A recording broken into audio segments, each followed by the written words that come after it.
أعوذ بالله من الشيطان الرجيم. بسم الله الرحمن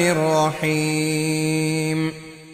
الحمد لله الذي خلق السماوات والأرض وجعل الظلمات والنور، ثم الذين كفروا بربهم يعدلون. هو الذي خلقكم من طين ثم قضى أجلا وأجل مسمى عنده ثم أنتم تمترون. وهو الله في السماوات وفي الأرض، يعلم سركم وجهركم ويعلم ما تكسبون. وما تأتيهم من آية من آيات ربهم إلا كانوا عنها معرضين. فقد كذبوا بالحق لما جاءهم، فسوف يأتيهم أنباء ما كانوا به يستهزئون.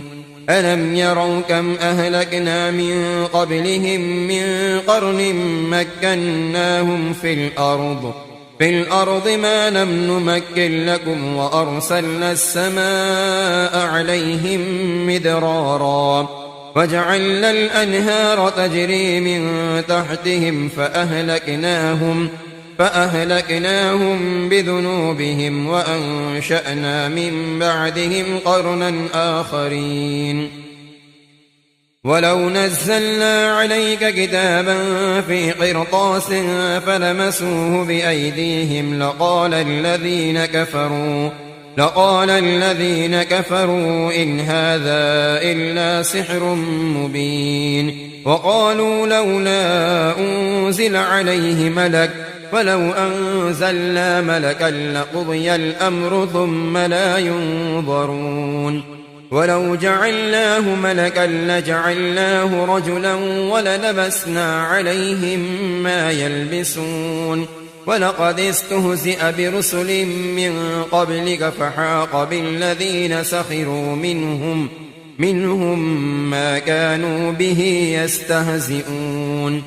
قل سيروا في الأرض ثم انظروا كيف كان عاقبة المكذبين. قل لمن ما في السماوات والأرض قل لله. كتب على نفسه الرحمة ليجمعنكم إلى يوم القيامة لا ريب فيه. الذين خسروا أنفسهم فهم لا يؤمنون. وله ما سكن في الليل والنهار وهو السميع العليم. قل أغير الله أتخذ وليا فاطر السماوات والأرض وهو يطعم ولا يطعم. قل إني أمرت أن أكون أول من أسلم ولا تكونن من المشركين. قل إني أخاف إن عصيت ربي عذاب يوم عظيم. من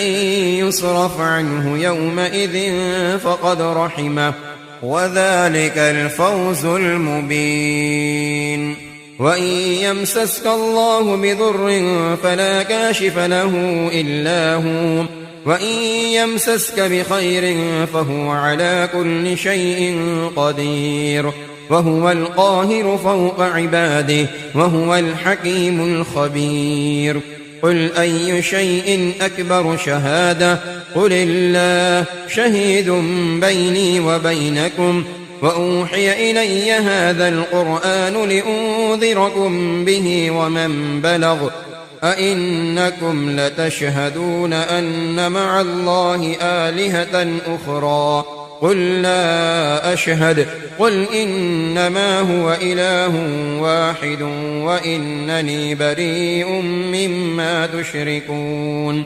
الذين آتيناهم الكتاب يعرفونه كما يعرفون أبناءهم. الذين خسروا أنفسهم فهم لا يؤمنون. ومن أظلم ممن افترى على الله كذبا أو كذب بآياته، إنه لا يفلح الظالمون. ويوم نحشرهم جميعا ثم نقول للذين أشركوا أين شركاؤكم الذين كنتم تزعمون ثم لم تكن فتنتهم إلا أن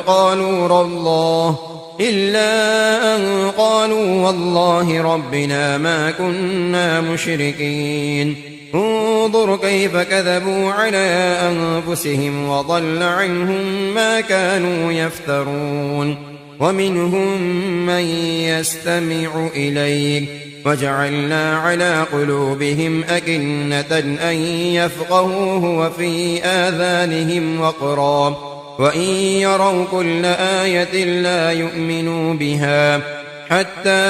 إذا جاءوك يجادلونك يقول الذين كفروا إن هذا إلا أساطير الأولين. وهم ينهون عنه وينأون عنه وإن يهلكون إلا أنفسهم وما يشعرون. ولو ترى إذ وقفوا على النار فقالوا يا ليتنا نرد ولا نكذب بآيات ربنا ونكون من المؤمنين. بل بدا لهم ما كانوا يخفون من قبل ولو ردوا لعادوا لما نهوا عنه وإنهم لكاذبون. وقالوا إن هي إلا حياتنا الدنيا وما نحن بمبعوثين. ولو ترى إذ وقفوا على ربهم قال أليس هذا بالحق قالوا بلى وربنا قال فذوقوا العذاب بما كنتم تكفرون. قد خسر الذين كذبوا بلقاء الله حتى إذا جاءتهم الساعة بغتة قالوا يا حسرتنا على ما فرطنا فيها وهم يحملون أوزارهم على ظهورهم ألا ساء ما يزرون. وما الحياة الدنيا إلا لعب ولهو وللدار الآخرة خير للذين يتقون أفلا تعقلون. قد نعلم إنه ليحزنك الذي يقولون فإنهم لا يكذبونك ولكن الظالمين بآيات الله يجحدون. ولقد كذبت رسل من قبلك فصبروا على ما كذبوا وأوذوا حتى أتاهم نصرنا ولا مبدل لكلمات الله. ولقد جاءك من نبأ المرسلين. وإن كان كبر عليك إعراضهم فإن استطعت أن تبتغي نفقا في الأرض أو سلما في السماء فتأتيهم بآية ولو شاء الله لجمعهم على الهدى فلا تكونن من الجاهلين. إنما يستجيب الذين يسمعون والموتى يبعثهم الله ثم إليه يرجعون. وقالوا لولا نزل عليه آية من ربه قل إن الله قادر على أن ينزل آية ولكن أكثرهم لا يعلمون. وما من دابة في الأرض ولا طائر يطير بجناحيه إلا أمم أمثالكم ما فرطنا في الكتاب من شيء ثم إلى ربهم يحشرون. والذين كذبوا بآياتنا صم وبكم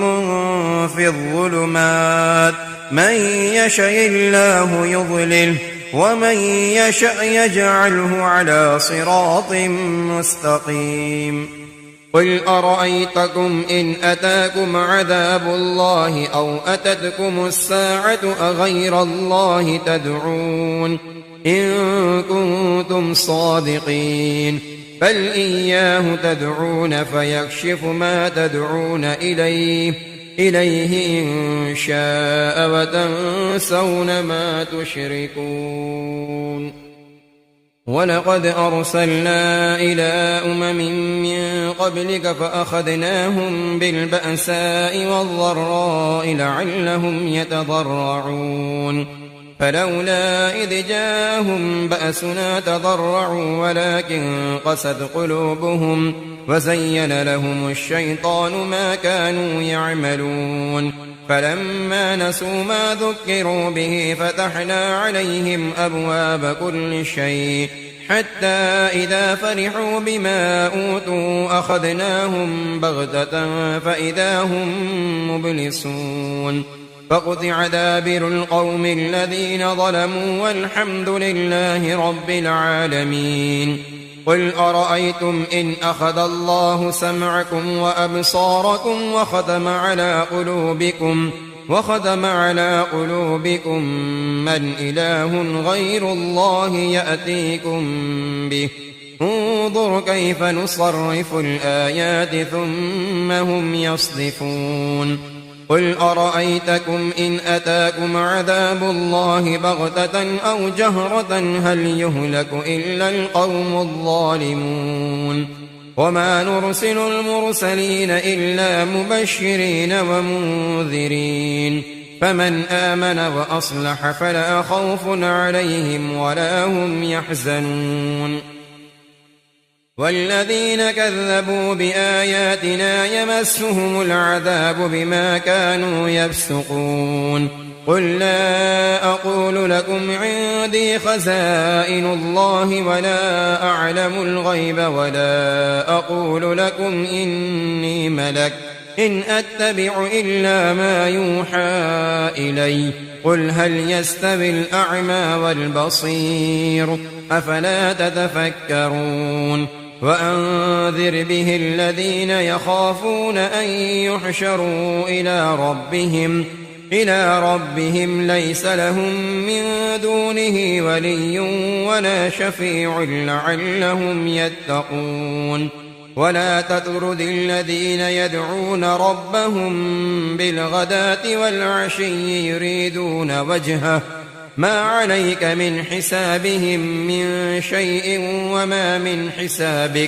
وما من حسابك عليهم من شيء فتطردهم فتكون من الظالمين وكذلك فتنا بعضهم ببعض ليقولوا أهؤلاء من الله عليهم من بيننا أليس الله بأعلم بالشاكرين وإذا جاءك الذين يؤمنون بآياتنا فقل سلام عليكم كتب ربكم على نفسه الرحمة أنه من عمل منكم سوءا بجهالة ثم تاب من بعده وأصلح فأنه غفور رحيم وكذلك نفصل الآيات ولتستبين سبيل المجرمين قل إني نهيت أن أعبد الذين تدعون من دون الله قل لا أتبع أهواءكم قد ضللت إذا وما أنا من المهتدين قل إني على بينة من ربي وكذبتم به ما عندي ما تستعجلون به إن الحكم إلا لله يقص الحق وهو خير الفاصلين قل لو أن عندي ما تستعجلون به لقضي الأمر بيني وبينكم والله أعلم بالظالمين وعنده مفاتح الغيب لا يعلمها إلا هو ويعلم ما في البر والبحر وما تسقط من ورقة إلا يعلمها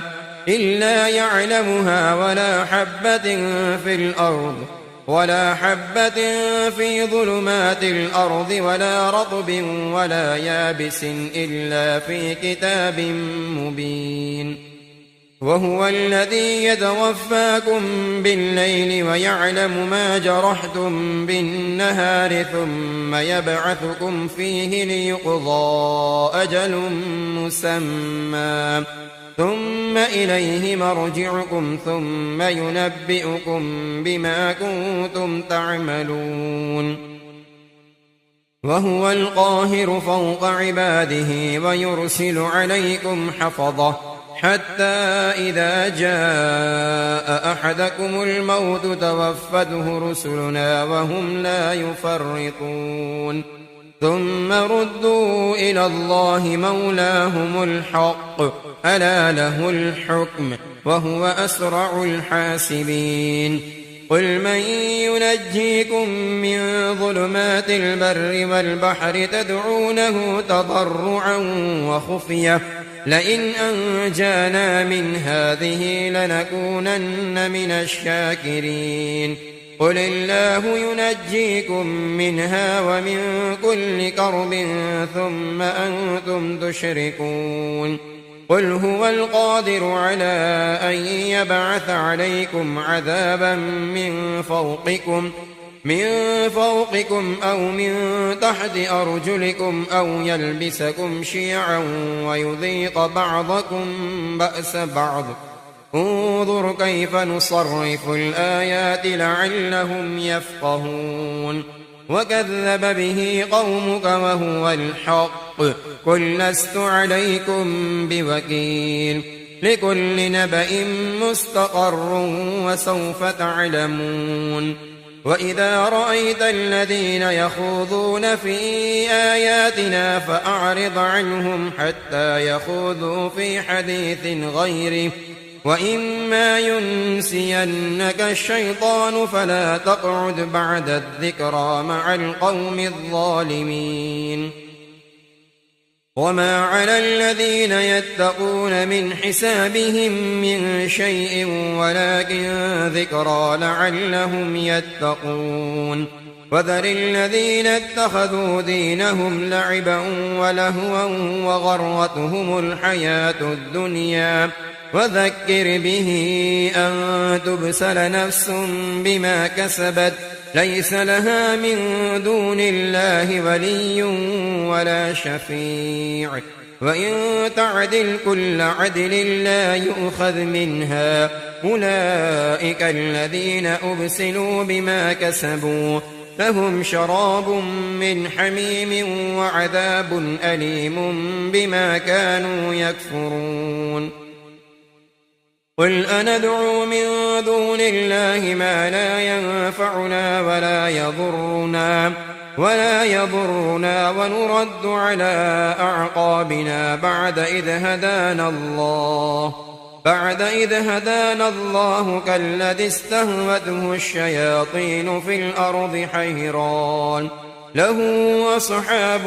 يدعونه إلى الهدى ائتنا قل إن هدى الله هو الهدى وأمرنا لنسلم لرب العالمين وأن أقيموا الصلاة واتقوه وهو الذي إليه تحشرون وهو الذي خلق السماوات والأرض بالحق ويوم يقول كن فيكون قوله الحق وله الملك يوم ينفخ في الصور عالم الغيب والشهادة وهو الحكيم الخبير وإذ قال إبراهيم لأبيه آزر أتتخذ أصناما آلهة إني أراك وقومك في ضلال مبين وكذلك نري إبراهيم ملكوت السماوات والأرض وليكون من الموقنين فلما جن عليه الليل رأى كوكبا قال هذا ربي فلما أفل قال لا أحب الآفلين فلما رأى القمر بازغا قال هذا ربي فلما أفل قال لئن لم يهدني ربي لأكونن من القوم الضالين فلما رأى الشمس بازغة قال هذا ربي هذا أكبر فلما أفلت قال يا قوم إني بريء مما تشركون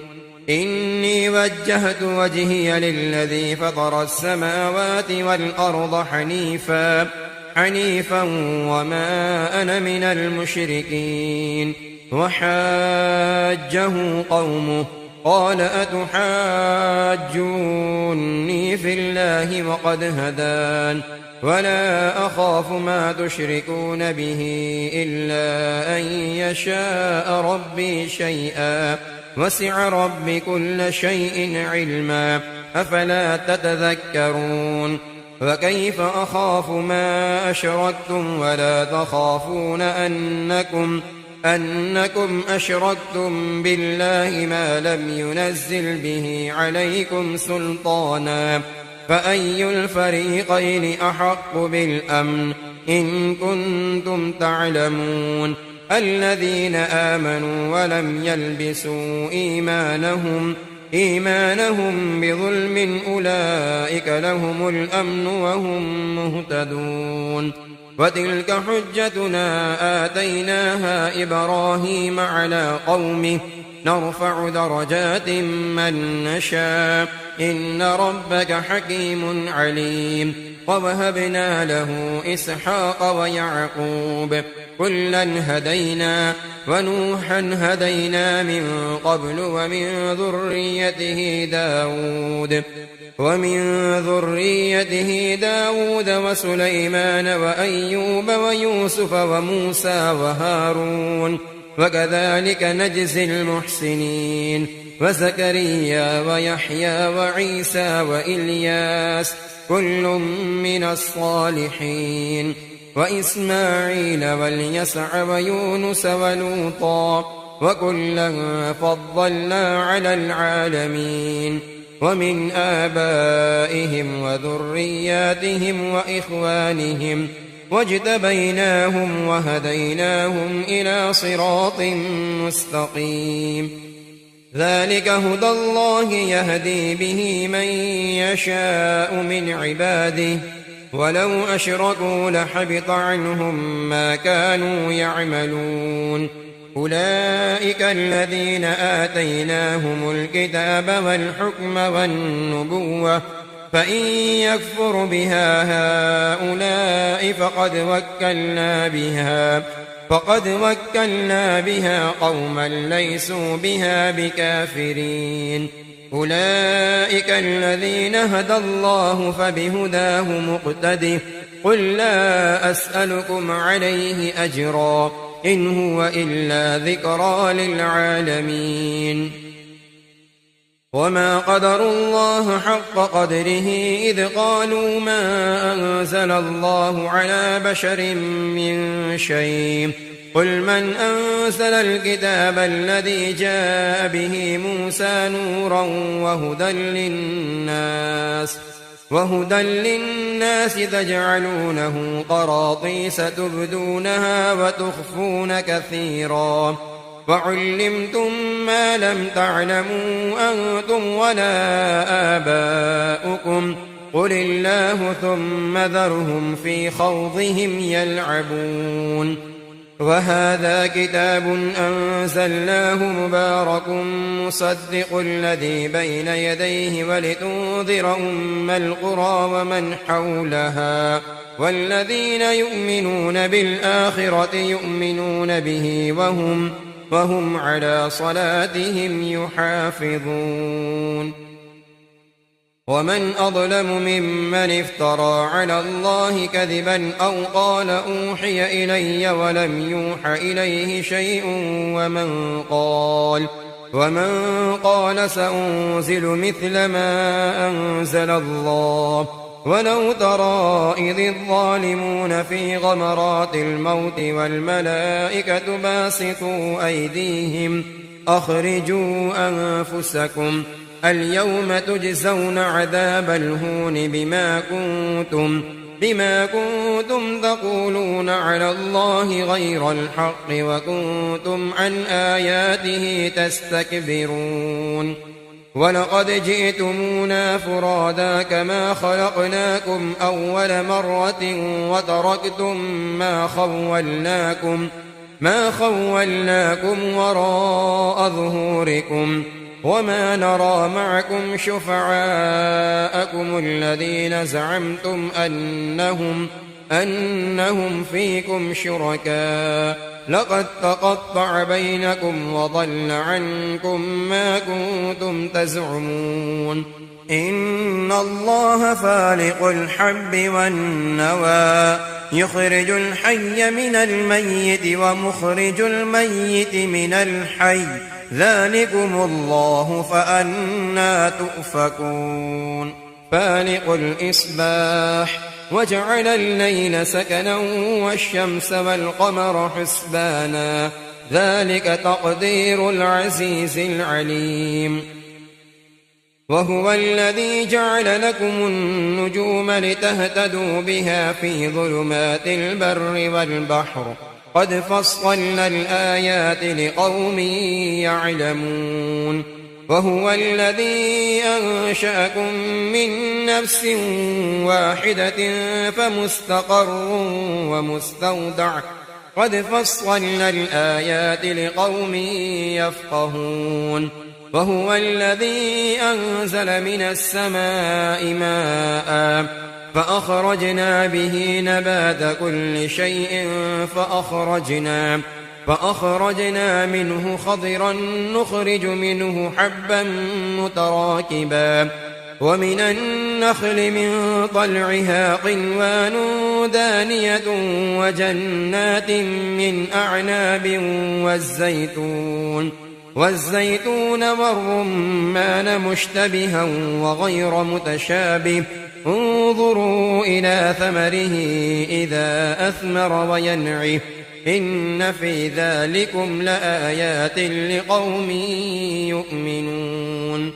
وجعلوا لله شركاء الجن وخلقهم وخرقوا له بنين وبنات بغير علم سبحانه وتعالى عما يصفون بديع السماوات والأرض أنى يكون له ولد ولم تكن له صاحبة وخلق كل شيء وهو بكل شيء عليم ذلكم الله ربكم لا إله إلا هو خالق كل شيء فاعبدوه وهو على كل شيء وكيل لا تدركه الأبصار وهو يدرك الأبصار وهو اللطيف الخبير قد جاءكم بصائر من ربكم فمن أبصر فلنفسه ومن عمي فعليها وما أنا عليكم بحفيظ وكذلك نصرف الآيات وليقولوا درست ولنبينه لقوم يعلمون اتبع ما أوحي إليك من ربك لا إله إلا هو وأعرض عن المشركين ولو شاء الله ما أشركوا وما جعلناك عليهم حفيظا وما أنت عليهم بوكيل ولا تسبوا الذين يدعون من دون الله فيسبوا الله عدوا بغير علم كذلك زينا لكل أمة عملهم ثم إلى ربهم مرجعهم فينبئهم بما كانوا يعملون وأقسموا بالله جهد أيمانهم لئن جاءتهم آية ليؤمنن بها قل إنما الآيات عند الله وما يشعركم أنها إذا جاءت لا يؤمنون ونقلب أفئدتهم وأبصارهم كما لم يؤمنوا به أول مرة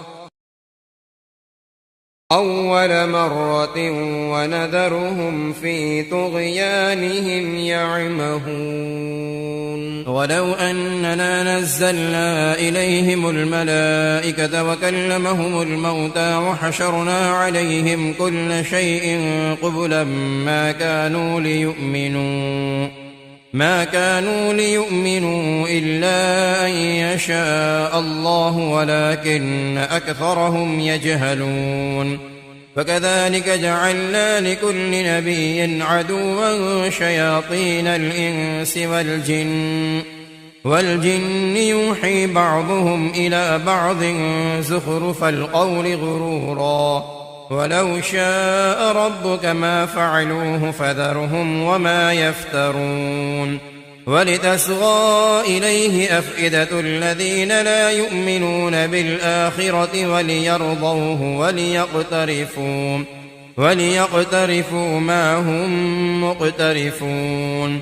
أفغير الله أبتغي حكما وهو الذي أنزل إليكم الكتاب مفصلا والذين آتيناهم الكتاب يعلمون أنه منزل من ربك بالحق فلا تكونن من الممترين. وتمت كلمة ربك صدقا وعدلا لا مبدل لكلماته وهو السميع العليم. وإن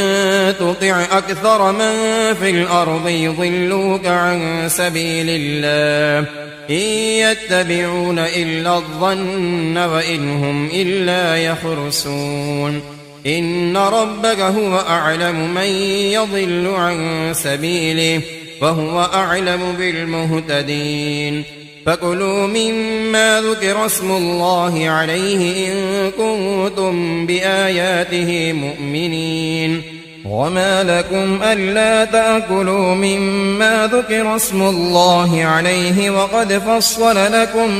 ما حرم عليكم إلا ما اضطررتم إليه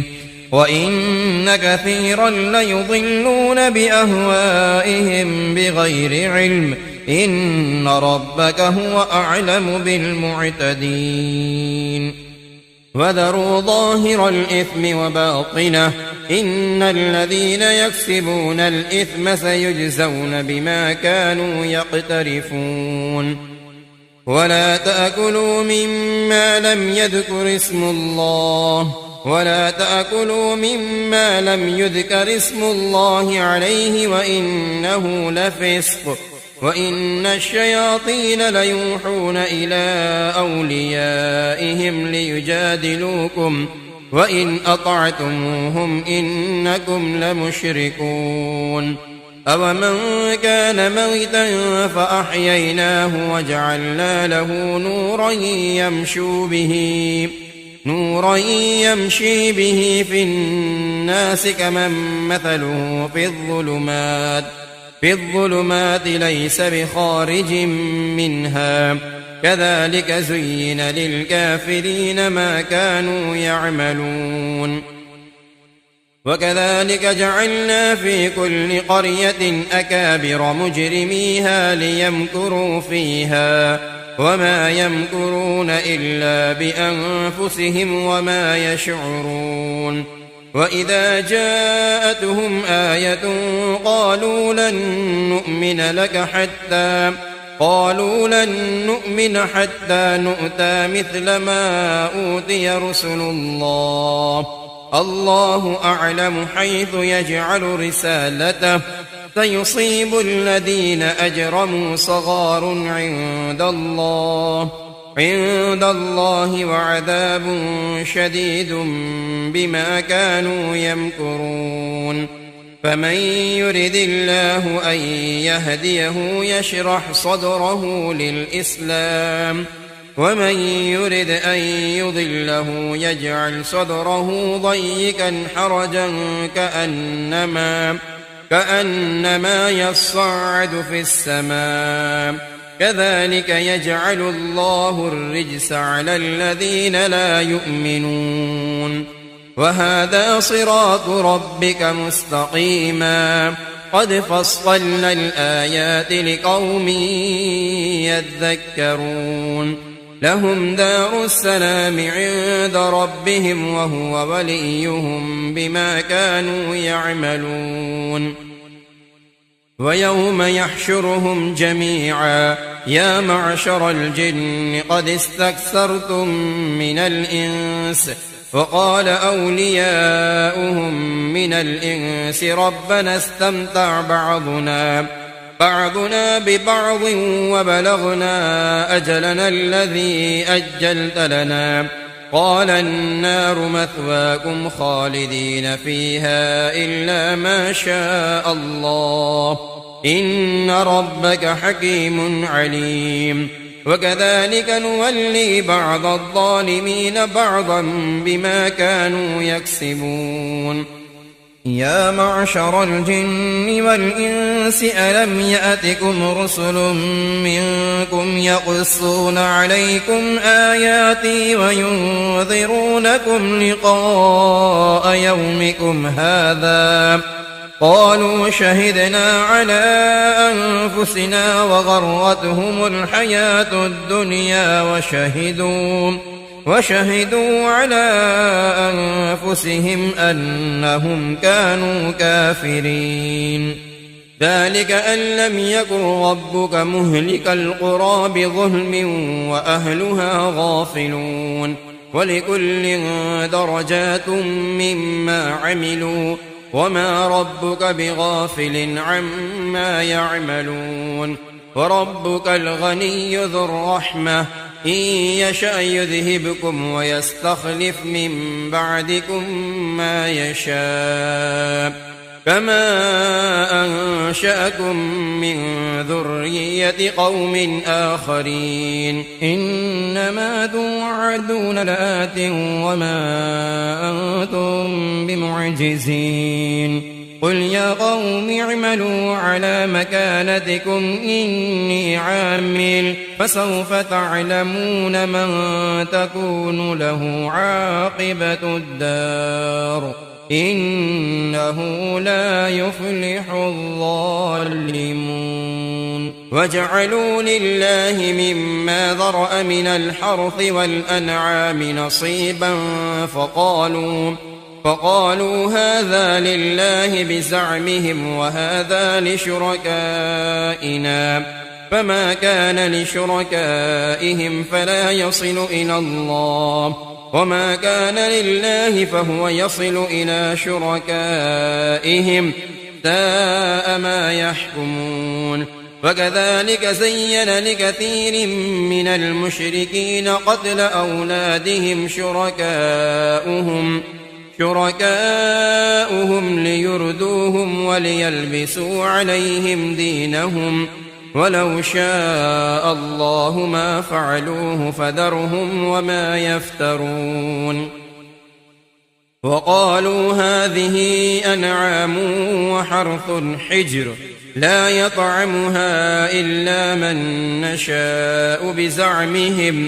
بزعمهم وأنعام حرمت ظهورها وأنعام لا يذكرون اسم الله عليها افتراء عليه فيجزيهم بما كانوا يفترون وقالوا ما في بطون هذه الأنعام خالصة لذكورنا ومحرم على أزواجنا وإن يكن ميتة فهم فيه شركاء سيجزيهم وصفهم إنه حكيم عليم قد خسر الذين قتلوا أولادهم سفها بغير علم وحرموا ما رزقهم الله افتراء على الله قد ضلوا وما كانوا مهتدين وهو الذي أنشأ جنات معروشات وغير معروشات والنخل والزرع مختلفا أكله والزيتون والرمان متشابها وغير متشابه كلوا من ثمره إذا أثمر وآتوا حقه يوم حصاده ولا تسرفوا إنه لا يحب المسرفين ومن الأنعام حمولة وفرشا كلوا مما رزقكم الله ولا تتبعوا خطوات الشيطان إنه لكم عدو مبين 8 أزواج من الضأن 2 ومن المعز 2 قل أذكرين حرم أم الأنثيين أما اشتملت عليه أرحام الأنثيين نبئوني بعلم إن كنتم صادقين ومن الإبل 2 ومن البقر 2 قل أذكرين حرم أم الأنثيين أما اشتملت عليه أرحام الأنثيين أم كنتم شهداء إذ وصاكم الله بهذا فمن أظلم ممن افترى على الله كذبا ليضل الناس بغير علم إن الله لا يهدي القوم الظالمين قل لا أجد فيما أوحي إلي محرما على طاعم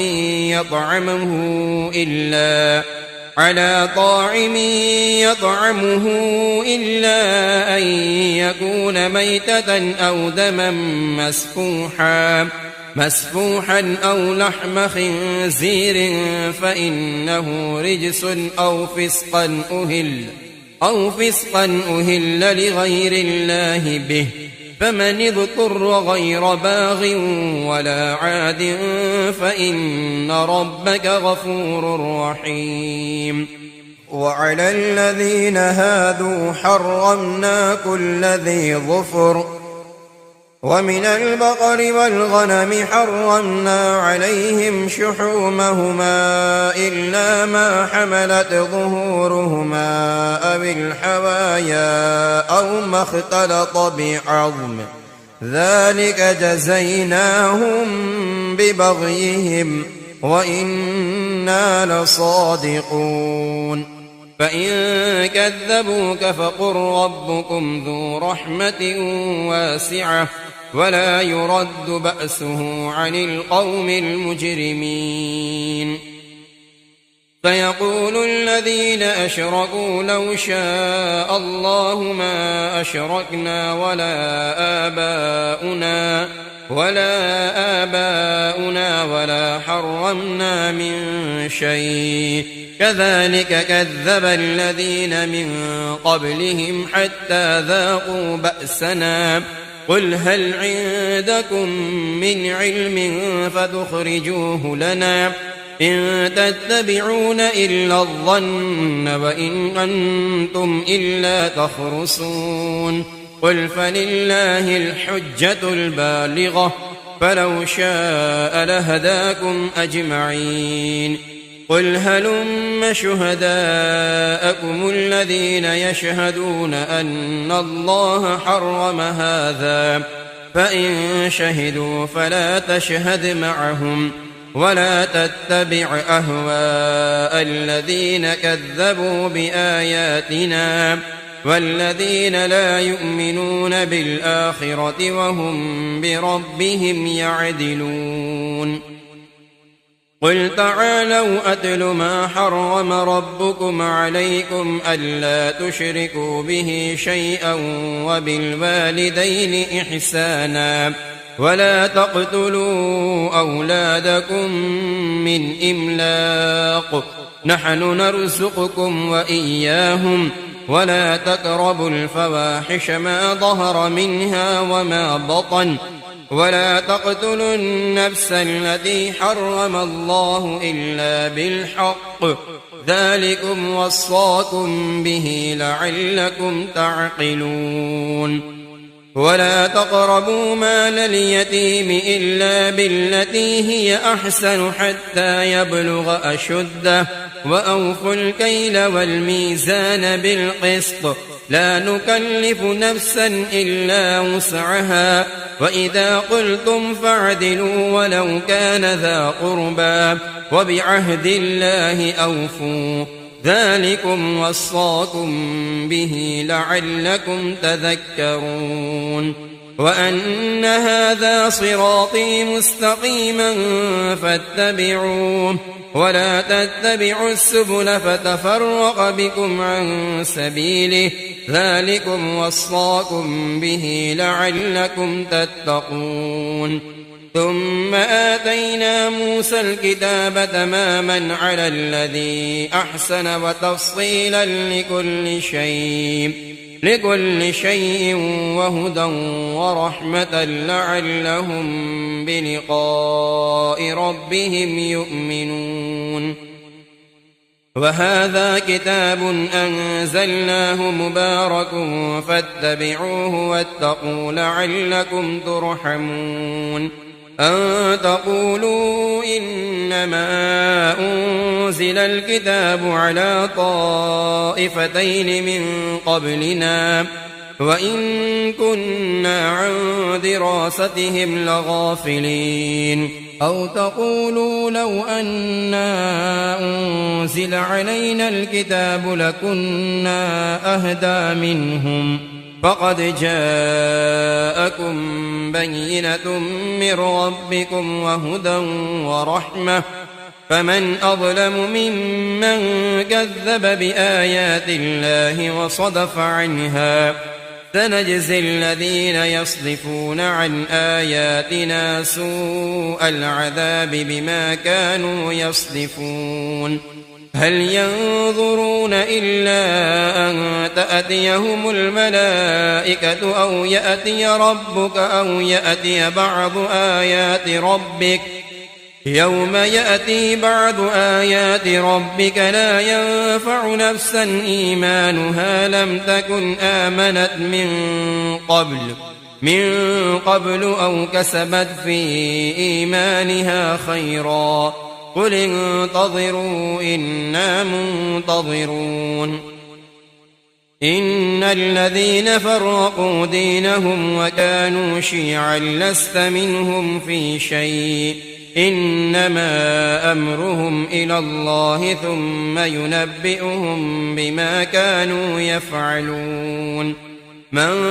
جاء بالحسنة فله 10 أمثالها ومن جاء بالسيئة فلا يجزى إلا مثلها وهم لا يظلمون قل إنني هداني ربي إلى صراط مستقيم دينا